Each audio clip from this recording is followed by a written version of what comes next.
하나님께서 오늘 우리에게 주시는 말씀은 시편 106편 23절입니다.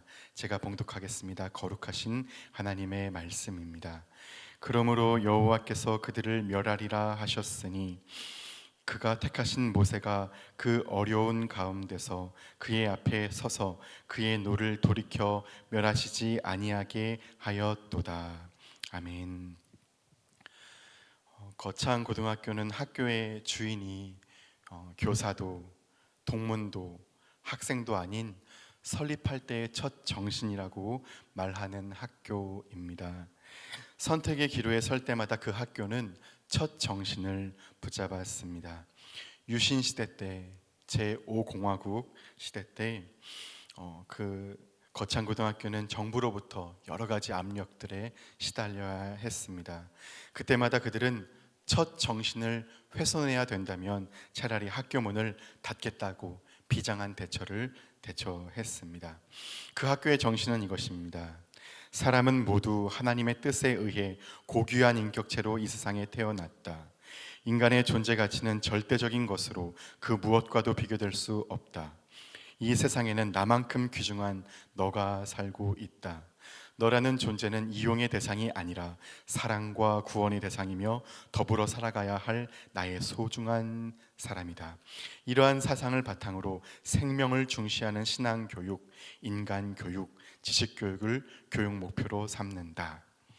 한 공동체가 어떠한 정신을 심장으로 붙드느냐가 그 공동체의 결국을 결정합니다.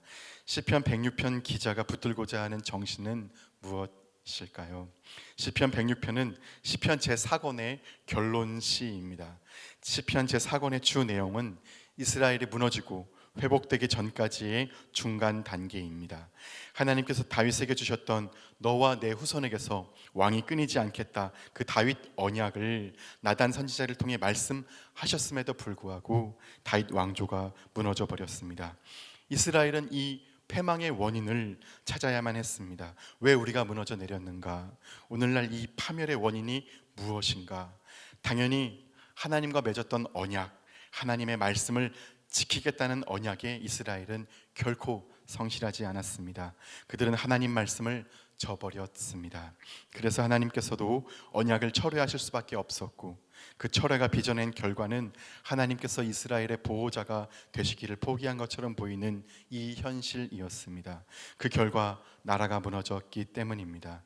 하지만 하나님은 언약을 철회하신 것처럼 보였지만 말씀으로 돌아오라고 계속해서 선지자들을 통해서 말씀하셨고, 이제 이스라엘은 회복되기 위하여 원 정신으로 다시 옛적 첫 자리로 돌아가야만 했습니다. 말씀 앞에 섰던 그 옛 첫 정신의 자리가 어디입니까? 출애굽의 자리입니다. 그래서 시편 제4권은 시편 90편 모세의 노래로부터 시작해서 이 출애굽의 이야기를 말씀하고 계십니다. 원점으로 돌아가자고, 우리가 당도해야 할 귀결은 바로 그 첫 자리라고 시편 제4권 전체는 우리에게 말씀하고 계십니다. 여러분, 오늘날 현대 사회가 당면한 온갖 문제 또한 출애굽 공동체가 처음 받았던 10계명을 무시한 결과라는 것을 우린 분명히 인식하고 있습니다. 10계명의 정신만 실천한다면 현대 사회가 당면한 난제들은 충분히 극복됩니다. 우린 그 확신을 갖고 있습니다. 10계명은 오래된 새 길입니다. 도둑질하지 말라, 그 하나님의 말씀 앞에서 타락한 자본주의와 합법적인 착취 구조는 정죄를 받습니다. 거짓 증언은 하지 말라, 그 하나님 말씀 앞에서 오늘날 말의 타락과 역기능은 정죄를 받습니다. 탐내지 말라, 욕망의 원리가 지배하는 곳에서는 불화와 갈등이 일어날 수밖에 없고, 현재 역사적 이스라엘도 바로 그 계명에서부터 역행하고 있음을 우린 직시하고 있습니다. 이스라엘만 이겠습니까? 우리 사회는 어떻습니까? 헬 조선이라는 말이 회자되고 있습니다. 사람들의 현실 속에서 겪고 있는 고통의 깊이와 퇴행하고 있는 역사에 대한 비관이 절묘하게 결합된 언어입니다. 미래에 대한 희망을 저당 잡힌 채 각자 도생해야 하는 우리 청년들은 이 시대를 M4 세대라고 규정하고 있습니다. 사회적 불평등이 심화된 사회여서 새로운 계층이 있다고 그들은 말하고 있습니다. 금수저, 은수저, 흙수저 담론은 그런 오늘 우리 사회적 현실에 대한 젊은이들의 비관, 절망이 담겨 있습니다. 이 사회를 넘어 세계는 지금 테러와 분쟁, 내전과 전쟁이 지속되고 있습니다. 한 조사기관에 따르면 2025년에는 하루의 전쟁으로 인한 사망자 수가 700명이었다고 보고하고 있습니다. 또 난민들의 행렬은 끝도 없이 이어지고 있습니다. 터키 앞바다에 주검이 되어 떠밀려온 3살 아기 아일란 쿠르디의 사진은 오늘 우리 인류의 가슴에 이 세계가 얼마나 위험한 불평등의 세계인지를 표상처럼 남겨주고 있습니다. 현재 세계에는 하루 1달러 미만으로 살아가는 절대 빈곤층이 약 20억 명에 달한다는 이 사실 우린 보고 있습니다. 영양 결핍과 기아로 목숨을 잃는 사람들이 연 수백만 명에 달한다는 통계적인 사실은 21세기 최대의 비극이며 그 어떤 이유나 정책으로도 정당화될 수 없는 부조리이며 반인류적 범죄입니다. 애굽이란 이 세상의 축소판입니다. 애굽이란 인간이 목적이 아니라, 즉 사랑의 대상이 아니라 수단으로 전락한 이 시대, 우리의 현실이야말로 애굽의 모형이라 말할 수 있습니다. 현실의 욕망을 욕망하며 사는 동안 사람들은 자기도 모르는 사이 욕망의 포로가 되었습니다. 우리가 서 있는 이 시대가 바로 탈출을 감행해야 하는 애굽이라는 것을 우린 발견하지 않을 수 없고, 진정 사랑의 공동체를 갈망하는 인류의 유린당한 꿈을, 하나님의 꿈을 우리는 모른 척하며 살 수가 없고, 그러므로 우리는 이 시대를 이끌고 하나님 아버지께서 말씀하신 세계, 그 새로운 질서로 나아가야 하는 것입니다. 그렇다면 오늘 이 본문을 묵상한다는 것은 포로기 이스라엘과 함께 다시 회복을 꿈꾸는 것이며, 더 나아가 오래된 인류의 꿈을 회복하는 것이며, 아버지 하나님의 꿈을 우리 가슴에 다시 한번 새기는 일이라 하겠습니다. 하나님은 이스라엘을 탈출시키셨습니다. 예전에 제 딸이 아가였을 때 주사를 맞아야 했습니다. 아가의 여린 살에다가 주사를 푹 하고 찌르는 순간 아기를 안고 있던 아내가 움찔했습니다. 마치 자기가 찔린 것처럼 몸을 움찔합니다. 그것 누가 시킨 것인가요? 아닙니다. 자식에겐 어머니가, 어머니에게 자식은 자기 몸입니다. 뱃속에 있을 때도 내 몸이고 내 세포고 지금도 내 몸이며 내 생명입니다. 내 자신입니다. 그렇게 어머니와 자식은 하나입니다. 우리 하나님 아버지께는 우리는 하나님 자신입니다. 신음하고 고통하던 이스라엘, 그들은 하나님 당신의 아픔이었고, 사람을 억압하는 바로의 행위는 하나님을 향한 폭력이었습니다. 견딜 수 없이 아파하시던 하나님은 이스라엘을 탈출시키셨습니다. 출애굽의 과정은 전적으로 하나님께서 일으키신 역사였습니다. 이스라엘은 그들이 구출되는 것에 있어서 한 일이 아무것도 없습니다. 그들을 탈출시키셨고 가나안을 지향하게 하셨습니다. 그러나 출애굽의 목적지는 가나안 땅이라기보다는 새로운 세계입니다.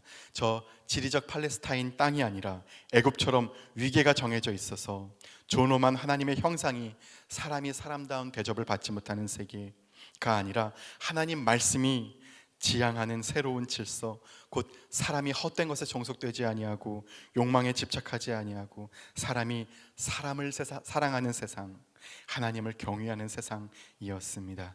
그러나 오늘 본문을 보시면 그런 하나님 말씀을 따르지 않고 이스라엘은 욕망에 이끌려 다니고 있습니다. 그들은 욕심에 이끌리고 원망이라는 고질병을 앓고 있습니다. 모세를 시기하고 질투하고 미워합니다. 우상 숭배에 탐심에 종속되어 노예되어 있습니다. 그러한 실패들이 나열되어 있습니다. 그 모든 행동들은 하나의 원인에서 나온 것임을 우리가 알고 있습니다. 그래서 시편 제4권은 하나님의 말씀을 모셨던 첫 원점으로 돌아가 하나님 말씀을 중심으로 모시며 살아야 한다고 상기시켜 주시는 말씀입니다. 여러분, 우리가 하나님을 우리 중심으로 모시고 살아간다는 것, 그것이 우리의 길인데, 그것을 다른 말로 하면 무엇입니까? 하나님 말씀을, 하나님을 마음의 중심으로 모시고 산다는 것, 하나님을 사랑하는 것입니다. 그런데 여러분, 사람이 죽지 않고서 할 수 없는 일이 있습니다. 사랑하는 것이 그것입니다. 죽음을 먹고 사는 것이 사랑이기 때문입니다. 사랑하는 존재 앞에서 죽는 것이 그를 사랑하는 것입니다. 십자가가 그것이었습니다. 나는 날마다 죽노라, 바울이 그렇게 고백했는데 그것은 바울이 주님만 사랑했던 것입니다. 그렇게 자기를 지향하고 주님을 지향할 때 우리는 거룩한 백성이 됩니다. 여러분, 하나님께서 이스라엘에게 주신 말씀은 다름 아닌 하나님의 꿈이었습니다. 하나님의 희망입니다. 이스라엘이, 사람들이 어떤 것에도 종속된 노예가 아니라 하나님 말씀으로 거룩한 백성, 제사장 나라가 되는 것, 하나님의 마음이었습니다. 하나님 말씀을 진정으로 모시고 살아가면 거룩한 존재가 됩니다. 하나님 말씀으로 거룩해지는 것입니다. 그러면 제사장 나라는 어떻게 되겠습니까? 우선 제사장 나라라는 것은 소수 인원만 제사장이 아니라 구성원 전체가 제사장인 나라입니다. 제사장이란 어떤 존재입니까? 타자에 대한 책임성을 가진 존재입니다. 오늘 우리가 봉독한 본문은 바로 모세가 하나님의 심판 아래에 있는 백성들의 운명을 자기의 운명과 동일시하는 장면입니다. 그들의 구원을 위해서라면 자기 이름을 생명책에서 지워주시기를 간구하는 것입니다. 나는 하나님에게서 끊어질지라도 저 타자들은 구원해달라는 간구입니다. 한 공동체 안에 구성원들이 타자에 대한 책임성을 이렇게 가진 존재, 그런 공동체라면 그 공동체는 회복되기 마련입니다. 예수님은 책임적 존재이셨습니다.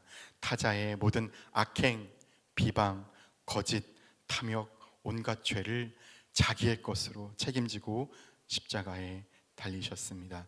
타자의 어둠, 미움, 폭력성, 악, 그의 슬픔과 고통을 여러분은 여러분의 몸으로 짊어지고 계십니까?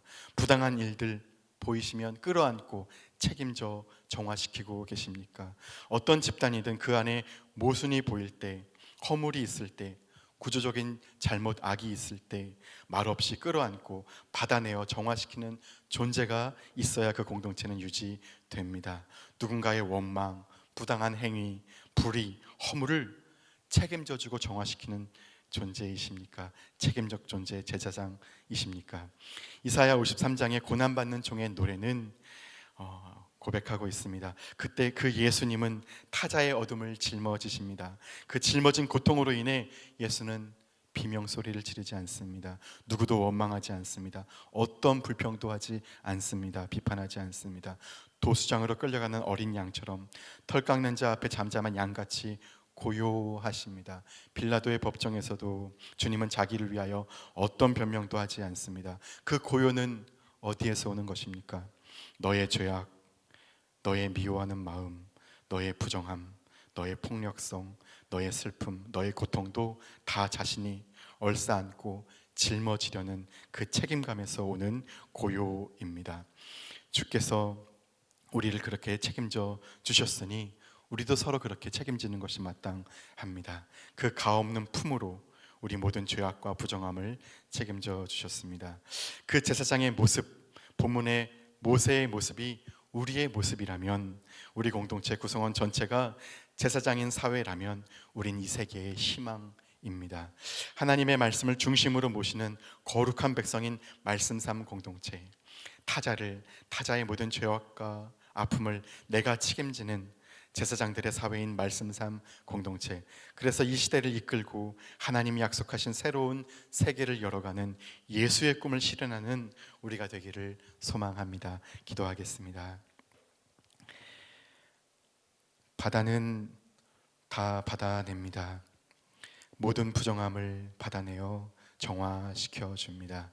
그런 바다에 가까이 가보면 바다는 언제나 우리 발 아래에, 발 밑에 있지만 그 바다의 끝을 보면 그 수평선은, 바다는 이미 하늘에 닿아 있습니다.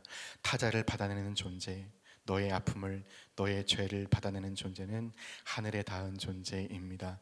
너의 허물, 너의 부정함, 너의 악행, 너의 슬픔과 모든 짐, 고통까지도 받아내어 책임지는 자, 제사장이며 하늘의 존재입니다. 십자가도 그렇게 사랑의 바다입니다.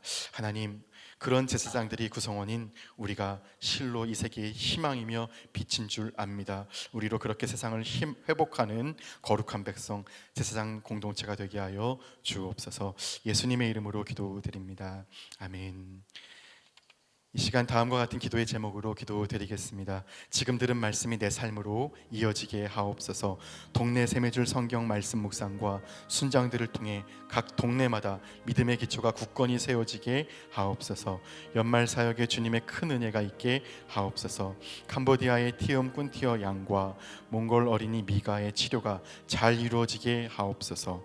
이 나라가 하나님의 공의와 은혜 아래 정치, 경제, 사회가 안정되고 대통령과 모든 지도자들이 국정을 지혜롭게 운영하게 하옵소서. 육체와 마음의 질병으로 고통 중에 있는 지체들에게 주님의 치유와 회복의 손길이 임하게 하옵소서.